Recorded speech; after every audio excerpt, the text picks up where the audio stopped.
இது வந்து நான் ஆல்ரெடி உங்ககிட்ட சொல்லியிருப்பேன், தேனியிலேருந்து ஒரு 10 சாரி அனுப்பிச்சாங்க அப்படின்னு சொல்லிட்டு.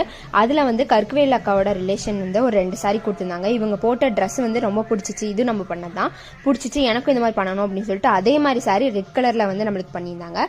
வந்து நம்மளை ஷாலும் வந்து செப்பரேட்டாக எடுக்க சொல்லிட்டாங்க. நம்மளும் நெட்டில் வந்து எடுத்து பார்டர்ஸ் வந்து பண்ணியிருக்கோம். அதில் வந்து இந்த மாதிரி சாரியில் வந்துட்டு நம்ம ப்ளீட் பண்ணும்போது நல்லா சூப்பராக ப்ளீட் நிற்குது, அழகாக இருக்குது. காட்டன் சாரியில் வந்து ப்ளீட் வைக்கும்போது அவங்களுக்கு என்ன பண்ணியிருக்கோமோ அதே மாதிரி தான் பண்ணியிருக்கோம். பட் நெக்கு கிட்ட மட்டும் ஒரு பேட்ச் மாதிரி ஒரு ஸ்ட்ரைட்டாக வந்து ஒரு லைன் மாதிரி கொடுத்துருக்கோம். அது கொஞ்சம் நல்லா இருந்துச்சு. நம்ம ஸ்டீமர் யூஸ் பண்ணி நம்ம வந்து நல்லா நீட்டாக அயன் பண்ணிட்டோம். எனக்கு அப்பா கொஞ்சம் ஹெல்ப் பண்ணிட்டு இருந்தாரு. அண்ட் செகண்ட் ஒரு கிரே சாரி கொடுத்துருந்தாங்க.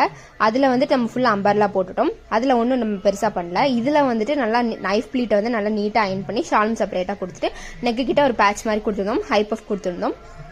அண்ட் செகண்ட் சாரி வந்து கிரே வந்துட்டு ஒன்றுமே இல்லை, ஜஸ்ட் அம்பர்லா. அதில் வந்து பார்டர் செப்பரேட்டாக கட் பண்ணி அட்டாச் பண்ணியிருக்கோம். அண்ட் பைப்பிங் மட்டும் வச்சிருந்தேன். அது கொஞ்சம் எனக்கு வந்து சிம்பிளாக